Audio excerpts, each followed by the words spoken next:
6.3, properties of trig functions.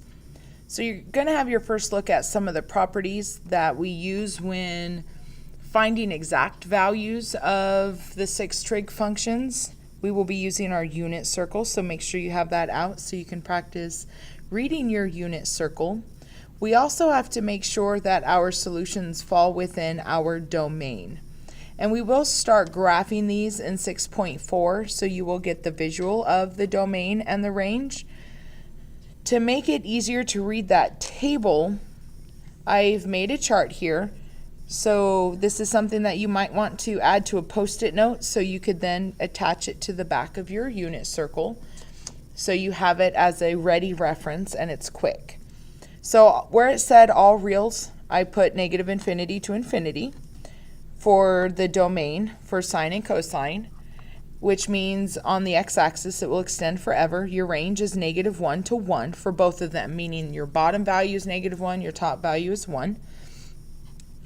I also put the negative infinity to infinity for tangent and cotangent for their range because it told me all real numbers. And then when it told me greater than 1 and less than -1, I was able to also write more interval notation. Now, the domain of the other 4 trig functions, I did need to use set notation because it told me all reals except. So I have all reals, and then I'm saying x cannot equal the odd integer multiples of pi over 2 and the,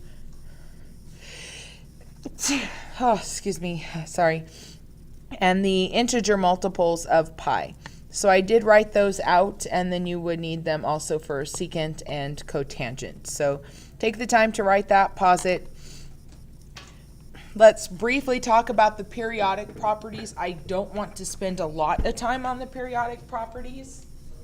All the periodic properties state is every time I make one full revolution around the unit circle, no matter where I am, I will end up back where I started. So if I start at 45 degrees and I move 2 pi, which is the same as 360 degrees, I can move all the way around the circle once and I'm back at 45 degrees. So wherever you start, one full revolution is back where you started.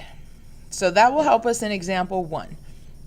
Now we have done some of these already in 6.1 and 6.2.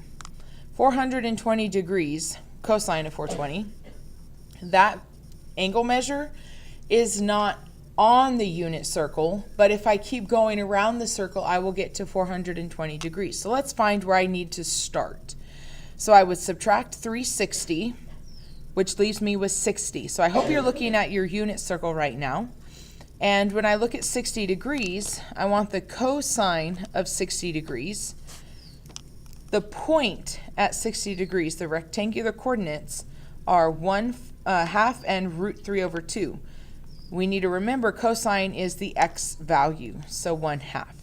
And then I'm going to go through and do the same thing in B and C. Cotangent at 390, subtract 360, I get 30. So I want the cotangent of 30, sorry, not 330, 30. Cotangent of 30 degrees. So I go to 30 degrees. My rectangular coordinates is √3/2 and 1/2. Cotangent, let me show some of the work here. We need to remember cotangent is x over y. So this is 1/2 divided by, whoa, I'm saying that so wrong, √3/2 divided by 1/2. So I take the reciprocal, so it's times 2 over 1. 2's cancel, and I'm left with √3. Now I'm going to move over to C for the secant of 25 pi over 6. For your sake, I am converting this to degrees, so I multiply by pi over 180. Sorry, 180 over pi. I cannot speak today. So I cancel out the pi's. 25 times 180 divided by 6 gives me 750 degrees. So I subtract 360, which is 1 period, and I'm left with 390. That is still not within our 360 degrees. So I have to subtract another full cycle, which is 30 degrees. So the rectangular points at 30 degrees is root 3 over 2, 2 and 1/2. So I'll show you the work that I did here. Secant is the reciprocal of cosine. Your x value is your cosine. So the reciprocal is 2 over the square root of 3. You cannot have a root in your denominator, so we need to rationalize it. So we get 2 root 3 over square root of 3 times the square root of 3 is 3. And I can't simplify that anymore. All right, let's move on to example 2.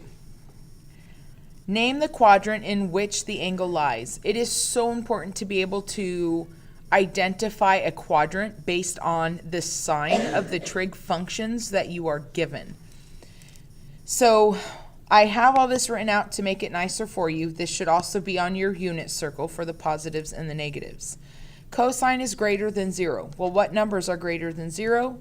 The positives. So what quadrants has cosine positive?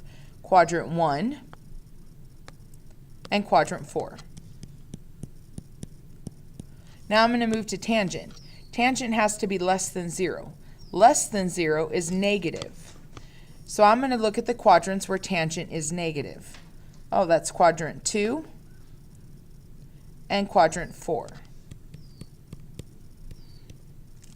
Not 6. You see how they both have a quadrant 4? So the answer for where is cosine positive and tangent negative? Quadrant 4. Now we're going to do the same thing in B. Secant has to be less than 0, so the secant must be negative. Sine must be positive because it's greater than 0. So you're looking for secant to be negative, so that's not quadrant 1. Secant is negative in quadrant 2 and quadrant 3. Sine is positive in quadrant 1, and sine is positive in quadrant 2. So the quadrant that they share is quadrant 2. So that is my answer. All right, let's move on. Let's look at these reciprocal and quotient identities. So we're going to move away from using x and y. So everywhere I see x, I'm going to start using cosine of theta. And everywhere I see y, I'm going to start using sine of theta. It's time to use big people terms. We're in upper level math class. So no more x and y. So cosecant was or is 1 over y, so I'm going to say 1 over sine. Same with secant. Instead of x, I put cosine. Cotangent is the reciprocal of tangent. So that's 1 over tangent. And then I added these 3 that are probably not in your notes yet. They're also reciprocal. Sine is 1 over cosecant. Cosine is 1 over secant. And tangent is 1 over cotangent. And then the quotient identities, instead of using y over x, it's sine over cosine for tangent and cosine over sine for cotangent. So let's apply that here. And the reason we needed to talk about that is we're not given a point, x and y anymore. We're told sine is 1/2 and cosine is root 3 over 2. Now, if you've done the work on your unit circle and you have included all 6 trig functions for each of your points, that will make this quick. But let's assume that you haven't. Sine goes with cosecant. Cosecant is the reciprocal of sine. So the reciprocal of 1/2 is 2. Whoops, I forgot my theta. Cosine goes with secant. So I have to take the reciprocal 2 over root 3, rationalize my denominator, 2 root 3 over 3. Tangent is sine over cosine. So 1/2 over root 3 over 2. Flip this up to root 3. So I get 1 over root 3. Rationalize your denominator. Root 3 over 3. Cotangent is the reciprocal of tangent, or you can use cosine over sine. I'm going to just take 3 over root 3. So I took the reciprocal of my answer for tangent, rationalize my denominator, 3 root 3 over 3, 3's cancel, and we're left with root 3. So we have found the remaining 4 trig functions. I have sine, cosine, tangent, cosecant, secant, cotangent. So I was able to find everything that I needed to. Now let's move on to example 4. This will be the last example of the video. So we need to find the remaining functions. All I have right now is sine. So I have 1 function. I have 5 more that I need to find. It is also telling me that I'm in quadrant 2. You need to pay attention to signs. And by signs, I don't mean S-I-N-E. So we want to pay attention to signs as in positive, negative. Quadrant 2. When I look at quadrant 2, I see that sine and cosecant are positive. Everything else is negative. We need to be very, very, very careful here. I have sine, but I do not have anything else to help me with this. But what I do need to recognize, I have 2 things for sine. Sine is y, and sine is y divided by the radius. Well, I'm given a fraction here. So I am going to assume that this is my y and this is my r. So my y equals 12 and my r equals 13.